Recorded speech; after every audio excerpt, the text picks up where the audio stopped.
এই বাংকারটা বানিয়েছি। আর এই দুজন সম্পূর্ণ অপরিচিত মানুষ এখানে 100 দিনের জন্য থাকতে চলেছে। চোখের কাপড় খুলে ফেলো। হিউগো, এ হলো রেইন, এ হলো হিউগো। Nice to meet এরা you. এই প্রথম একে অপরকে দেখছে। আর এটা হলো একটা নিউক্লিয়ার বাংকার, যেটা এখন থেকে ওদের বাড়ি। তোমাদের 100 দিন সার্ভাইভ করার জন্য যা যা দরকার তা এই বাংকারের ভেতরে রয়েছে। বাপরে। তোমরা এখানে সবজি চাষও করতে পারবে। ও, দারুণ তো। আর এদিক টেলে দেখতে পাবে তোমাদের বেডরুম। আর এই সবকিছু 40 ফুট মাটির নিচে। দাঁড়াও, কি? ও মাই গড, এখানে একটা বেড আছে, আর দারুণ। এখানেও একটা বেড আছে। আর সব থেকে গুরুত্বপূর্ণ জিনিস এখানে রয়েছে $5 লাখ।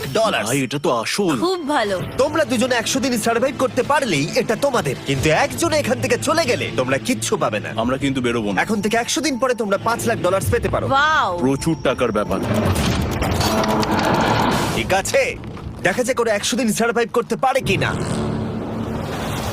আমার বিশ্বাস হচ্ছে না আমরা এখানে এটা আছি। একেবারে পাগলামি। এটা আমাদের নতুন বাড়ি। হ্যাঁ, জানি। তুমি এখন আমার রুমমেট। একবার ভাবো, আমরা 100 দিন সূর্য দেখতে পারবো আমরা না। যদি এখানে খাবার বাড়াতে পারি তাহলেই আমরা এখানে থাকতে পারবো। এখনো অব্দি তো ওরা ঠিকঠাকই আছে, কিন্তু পরে এই চ্যালেঞ্জে ওরা এরকম নাও থাকতে পারে। তুমি খুবই বোকা। তোমাকে আর আমার কিছু বলার নেই। আমার তোমাকে একদম ভালো লাগে না।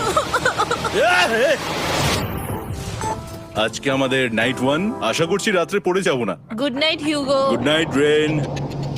Good morning. আমার খুব বিরক্ত লাগছে কারণ আমি সময় দেখতে পাচ্ছি না। এই সময় আমরা কালকে একে অপরকে চিনতাম না, ঠিক বলেছো। আর এখন আমরা রান্না করছি একসাথে। যদিও ওদের দেখা মাত্র একদিন আগে হয়েছে, তবুও ওদেরকে একসাথে কাজ করতে হবে $5 লাখ জিততে হলে। কিন্তু প্রতিবারের মতো এবারও একটা বড় টুইস্ট আছে। আমার একটা জিনিস নিয়ে খুব চিন্তা হচ্ছে, ওই উপরের দিকটা দেখো। আরে ওটা কি? আর এই বক্সগুলো কেন লক করা আছে? আমি জানি না, এখানে মনে হচ্ছে কিছু একটা হবে। এখানে একটা বাটন দেখতে পাচ্ছ? আরে হাত দিও না। এটা টুইস্ট অফ দ্য সেঞ্চুরি হতেই পারে, কিন্তু সেটা জানার জন্য তোমাদেরকে ডে 10 অব্দি অপেক্ষা করতেই হবে। কিন্তু ওরা তার আগেই বোর হয়ে চ্যালেঞ্জটা ছেড়ে দিলে আলাদা কথা। আজকে তুমি তাহলে কি করবে? আমি আজকে গিটার বাজানো শিখবো। আমি শুধুমাত্র রেডিও কেন শুনবো যেখানে আমি নিজেই রেডিও হতে পারি? আরে কি হচ্ছে এটা? আজ থেকে পরের 100 দিন আমি স্প্যানিশ শিখবো। আজকে আমাদের ডে 2 এই বাংকারে। Let's go. এই চ্যালেঞ্জের পর আমরা কিন্তু ফিট হয়ে যাব। এখন থেকেই পৃথিবীতে তুমি আমার নতুন ফেভারিট মানুষ। আমার দেখা তুমি সবচেয়ে কুলেস্ট পারসন এখানে। কি? আর চতুর্থ দিনে একজন অপরিচিতের সাথে থাকা কতটা কঠিন হতে পারে সেটা বোঝা গেল। একটা কথা বলতে চাই, আগের দিন রাতে তুমি খুব জোরে নাক ডাকছিলে, সরি। তাই এয়ার প্লাগস হলে ভালো হতো, কিন্তু ঠিক আছে। যখন রেন আমাকে বিরক্ত করে তখন আমি শুধু এটা খুলে দিই। এটা আমাদের আউটসাইডার ভিউ, পুরো মাটি। এটা দেখে খুব ভয় লাগে। আরে আরে আরে, কিন্তু যেহেতু ওরা এখানে থাকার জন্য $5 লাখ পাবে, তাই ওরা নিজের সবটুকু দিয়ে চেষ্টা করতে লাগলো। আমি দুজনের জন্যই স্যালাড বানিয়েছি। আমি খুব বোর হচ্ছি। আমরা আজকে ক্যান ফুড দিয়ে সিংহাসন বানাবো। আমি হিউগো। আমি রেন, আর আর এটা হচ্ছে বাংকারের জীবন। ও নো।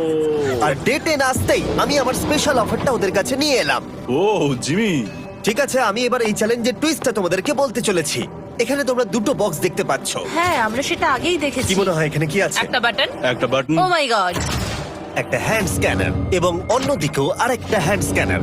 ও, আরেকটা জিনিস, এখানে একটা 1 মিনিট টাইমার আছে। এই চ্যান্ডেলার, সুইচটা টেপো। অবশেষে তোমরা দেখতে পাচ্ছ টাইমারটা শুরু হয়ে গেছে। আর যদি এই টাইমারটা 0 হিট করে, তোমাদের টাকা সঙ্গে সঙ্গে পুড়তে শুরু করে দেবে। ওর ভেতরে থাকা প্রত্যেকটা ডলার পুড়ে ছাই হয়ে যাবে।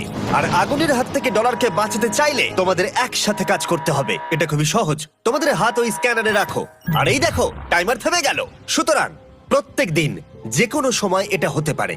প্রত্যেক দিন? হ্যাঁ, প্রত্যেক দিন। আমি স্নান করবো কি করে? আমার কিচ্ছু যায় আসে না তোমরা কি করবে। যদি তোমরা একবারও এটা মিস করে ফেলো, তাহলে তোমরা দুজনেই এখান থেকে খালি হাতে ও ফিরবে। মাই গড। কিছুদিন পর দেখা হবে। ও মাই গড। আর কখনোই আমি ভালো করে ঘুমোতে পারবো না, অন্তত এই 100 দিনের জন্য। আমরা যদি একবারও মিস করি তাহলে সব আমাদের শেষ। বেড এখানে আনা উচিত। ঠিক আছে। বুকের মধ্যে যেন কেউ পাথর রেখে দিয়েছে। ওটা দিনে একবারই বাজানো হবে, কিন্তু যে কোনো সময়। আমি মিথ্যে বলবো না, আমি এখন খুবই টেনশনে আছি। সব সময় শুধু এটাই ভাবছি যে যে কোনো সময় বাটনটা প্রেস করতে পারে। ও মাই গড, রেন রেন রেন, তাড়াতাড়ি এসো, তাড়াতাড়ি। ও মাই গড, ও এটা তো খুব ভয়ঙ্কর জিনিস। ও এখনো আমার বুক ধরফর করছে, দেখো। ও মাই যাক, গড। অন্তত আজকের মতো আর হবে না এটা। আর অ্যালার্মের ব্যাপারটা হওয়ার পর থেকে ওরা বই পড়ছিল বা যে কোনো কাজ করছিল, কিন্তু সেটা একসাথে। এটা হলো বিস্ট বুট ক্যাম্প, তোমাকে পারতেই হবে, পারবে। এবং সত্যি কথা বলতে মনে হচ্ছিল ওরা জিতে নেবে $5 লাখ। কিন্তু দল হিসেবে ওদের পরীক্ষা করবার জন্য একদিন সকালবেলা 6টার সময় আমি অ্যালার্ম বাজালাম, এটা দেখতে যে ওরা ঘুম থেকে ওঠে কিনা। ও মাই গড, তাড়াতাড়ি চলো। কিন্তু ওরা খুব দ্রুত এটা করে ফেললো। যাই হোক, হিউগো আর রেইন অ্যালার্মের ক্ষেত্রে কুইক ছিল, কিন্তু ওরা 13 দিন লাগিয়ে দিল একটা সারপ্রাইজ খুঁজতে